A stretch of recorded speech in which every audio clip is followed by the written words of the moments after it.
નમસ્કાર વિદ્યાર્થી મિત્રો, સ્વાગત છે તમારું આપની યુટ્યુબ ચેનલ ટીમ રાઠોડ 01માં।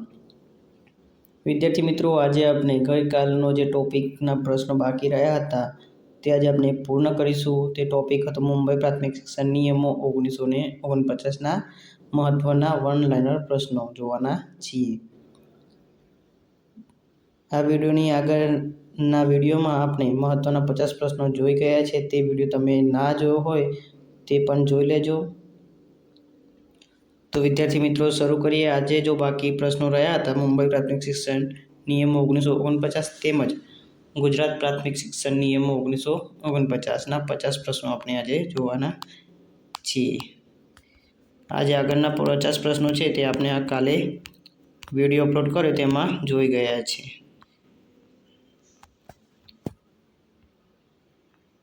તો આપણે અહીંયાથી શરૂ કરીએ 51મા પ્રશ્નથી। તો વિદ્યાર્થી મિત્રો, શરૂ કરીએ। 51મો પ્રશ્ન છે, કયો નિયમ દરેક માન્ય ખાનગી પ્રાથમિક શાળાઓનું રજિસ્ટર રાખવા બાબતનો છે? એટલે કયો નિયમ છે જે દરેક માન્ય ખાનગી પ્રાથમિક શાળાનું રજિસ્ટર રાખવા બાબતનો છે? તો નિયમ જે 105 છે તે માન્ય ખાનગી પ્રાથમિક શાળાનું રજિસ્ટર રાખવા બાબતનો છે। 52મો પ્રશ્ન છે, મંજૂર કરેલી ખાનગી પ્રાથમિક શાળાઓનું રજિસ્ટર નિયામકે કયા પરિશિષ્ટના નમૂના પ્રમાણે રાખવું જોઈએ? એટલે કે નિયામકે જે ખાનગી પ્રાથમિક શાળાનું રજિસ્ટર રાખવાનું હોય તે કયા નમૂના પ્રમાણે રાખવું જોઈએ? તો પરિશિષ્ટ ગમાં જે આપેલો છે નમૂનો તે પ્રમાણે રાખવું જોઈએ। નેક્સ્ટ પ્રશ્ન 53મો પ્રશ્ન જોઈએ તો નવી ખાનગી પ્રાથમિક શાળાઓ માટેની કાર્યપદ્ધતિ કયા નિયમ મુજબ કરવામાં આવે છે? જે નવી ખાનગી પ્રાથમિક શાળાઓ હોય તેની કાર્યપદ્ધતિ કયા નિયમ મુજબ કરવામાં આવે છે? તો નિયમ 107 મુજબ કરવામાં આવે છે।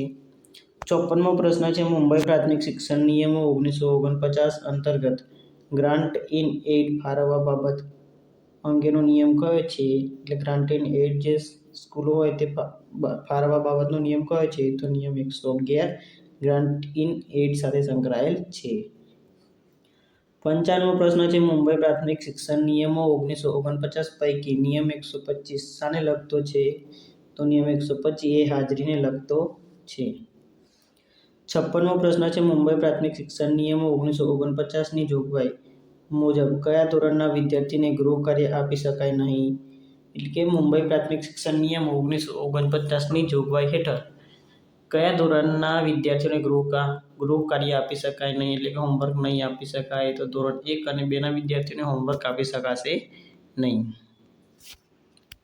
57મો પ્રશ્ન છે, સ્કૂલ બોર્ડની ભલામણો ઉપરથી અભ્યાસક્રમમાં સ્થાનિક જરૂરિયાતોને અનુકૂળ થાય તેવા ફેરફારોની મંજૂરી કોણ આપી શકે? તો શિક્ષણ નિયામક આપી શકશે। 58મો પ્રશ્ન છે, ગુજરાત પ્રાથમિક શિક્ષણ નિયમો 1949 પૈકી ગૃહ કાર્યને લગતો નિયમ કયો છે? તો નિયમ 126 એ ગૃહ કાર્યને લગતો છે। 59મો પ્રશ્ન છે, પ્રાથમિક શાળામાં રજિસ્ટર્ડ રેકોર્ડ તથા પત્ર વ્યવહાર વગેરે રાખવાની જોગવાઈ કયા નિયમમાં છે? તો નિયમ 139માં રજિસ્ટર્ડ રેકોર્ડ તથા પત્ર વ્યવહાર રાખવાની જોગવાઈ છે। 60મો પ્રશ્ન છે, ગુજરાત પ્રાથમિક શિક્ષણ નિયમો 1949 પૈકી કયા નિયમમાં શિક્ષણ નિરીક્ષકની સત્તા અને ફરજો દર્શાવવામાં આવી છે? તો નિયમ 167માં શિક્ષણ નિરીક્ષકની સત્તા અને ફરજો દર્શાવવામાં આવેલી છે। 61મો પ્રશ્ન જોઈએ તો મુંબઈ પ્રાથમિક શિક્ષણ નિયમો 1949 પૈકી કયા નિયમની જોગવાઈ પ્રમાણે રાજ્ય સરકારને નિયમો રદ કરવાની, તેમાં ફેરફાર કરવાની અથવા નિયમો ઉમેરવાની સત્તા પ્રાપ્ત થઈ છે? તો નિયમ 201 પ્રમાણે રાજ્ય સરકારને નિયમોમાં ફેરફાર કરવાની, ઉમેરવાની અને નિયમો ઉમેરવાની સત્તા પ્રાપ્ત થઈ છે। રાજ્ય સરકાર એમાં નિયમો બદલી પણ શકે, ઉમેરી પણ શકે અને તેમાં ફેરફાર પણ કરી શકે છે। કયા નિયમ મુજબ? તો નિયમ 201 મુજબ। 62મો પ્રશ્ન જોઈએ તો મુંબઈ પ્રાથમિક શિક્ષણ નિયમ 1949 પૈકી નિયમ 193 કઈ બાબતનો છે? તો નિયમ 193માં પ્રોવિડન્ટ ફંડ વિશે માહિતી આપવામાં આવેલી છે। 193માં શું છે? Provident fund. નેક્સ્ટ પ્રશ્ન છે 63મો પ્રશ્ન, મુંબઈ પ્રાથમિક શિક્ષણ નિયમો 1949માં કેટલી અનુસૂચિ આપવામાં આવેલી છે? તો 1949માં 17 અનુસૂચિ આપવામાં આવેલી છે। એટલે કે મુંબઈ પ્રાથમિક શિક્ષણ નિયમો જે 1949 છે તેમાં 17 અનુસૂચિઓ આપવામાં આવેલી છે. 64મો પ્રશ્ન છે, મુંબઈ પ્રાથમિક શિક્ષણ નિયમો 1949ની અનુસૂચિ કમાં શું દર્શાવવામાં આવેલું છે? એટલે કે જે મુંબઈ પ્રાથમિક શિક્ષણ નિયમ 1949 છે તેની અનુસૂચિ કમાં શું દર્શાવવામાં આવેલું છે? તો તેમાં અનુસૂચિ કમાં મુંબઈ પ્રાથમિક શિક્ષણ નિયમ અધિનિયમ 1947 હેઠળ સ્કૂલ બોર્ડની રચના દર્શાવવામાં આવેલી છે. અનુસૂચિ કમાં શું છે? તો સ્કૂલ બોર્ડની રચના. પણ કઈ રીતના? તો મુંબઈ પ્રાથમિક શિક્ષણ અધિનિયમ 1947 પ્રમાણે. 65મો પ્રશ્ન છે, ગુજરાત પ્રાથમિક શિક્ષણ નિયમો 1949ની અનુસૂચિ ખમાં શું દર્શાવવામાં આવ્યું છે? તો અનુસૂચિ ખમાં મુંબઈ રાજ્યમાં પછાત વર્ગો તરીકે ગણાતી કોમોની યાદી છે. એટલે કે અનુસૂચિ ખમાં જે મુંબઈ રાજ્ય આ નિયમો બને તેને મુંબઈ રાજ્ય હતું, આપણે ગુજરાત નહોતું એટલે બૃહદ મુંબઈ ગણાતું હતું, બરાબર. તો તેમાં મુંબઈ રાજ્યમાં જે પછાત વર્ગો તરીકે ગણાતી કોમોની યાદી છે. અનુસૂચિ ખ યાદ રાખજો વિદ્યાર્થી મિત્રો. 66મો પ્રશ્ન જોઈએ તો મુંબઈ પ્રાથમિક શિક્ષણ નિયમો 1949ની અનુસૂચિ ગમાં શું દર્શાવવામાં આવેલ છે? અનુસૂચિ ગમાં શું દર્શાવવામાં આવેલું છે? તો અનુસૂચિ ગમાં સ્કૂલ બોર્ડના સભ્યોની ચૂંટણી માટેના નિયમો આપેલા છે. અનુસૂચિ ગમાં શું છે? તો સ્કૂલ બોર્ડના જે સભ્યોની ચૂંટણી થાય તેના નિયમો આપેલા છે. 67મો પ્રશ્ન છે, ગુજરાત પ્રાથમિક શિક્ષણ નિયમો 1949ની અનુસૂચિ ગમાં શું દર્શાવવામાં આવેલ છે? અનુસૂચિ ગમાં શું દર્શાવવામાં આવ્યું છે? તો સ્કૂલ બોર્ડના અધ્યક્ષ અને ઉપાધ્યક્ષોની ચૂંટણી બાબત છે. અનુસૂચિ ગમાં શું છે? તો અધ્યક્ષ અને ઉપાધ્યક્ષની ચૂંટણી બાબત છે.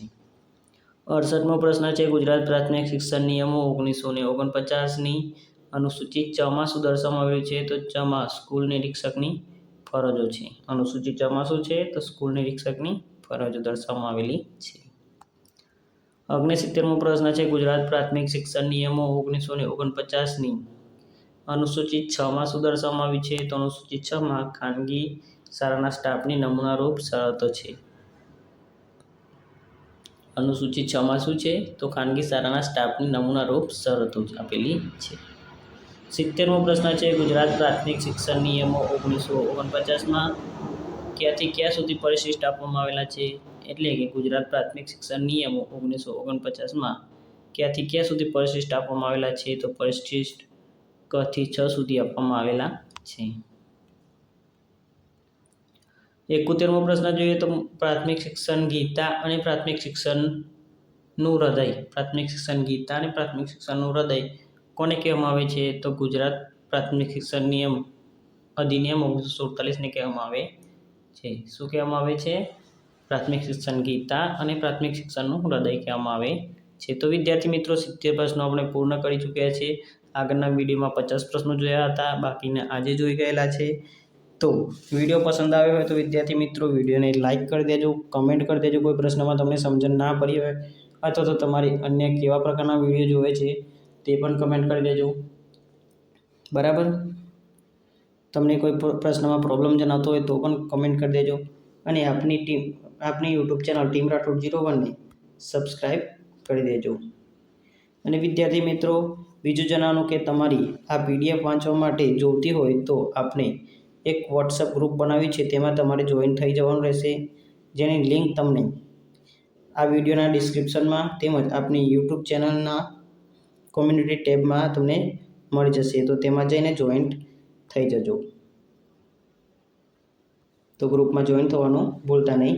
બીજા વિડીયો આપણે અપલોડ કરતા રહીશું અને તે તમે યુટ્યુબ ચેનલ આપણે બનાવી છે ગ્રુપ, તેમાં જોઈન થઈ જજો, જેની આ PDF તમને મળતી રહે. તો વિડીયો પૂર્ણ કરીએ છીએ. જય હિન્દ, જય ભારત.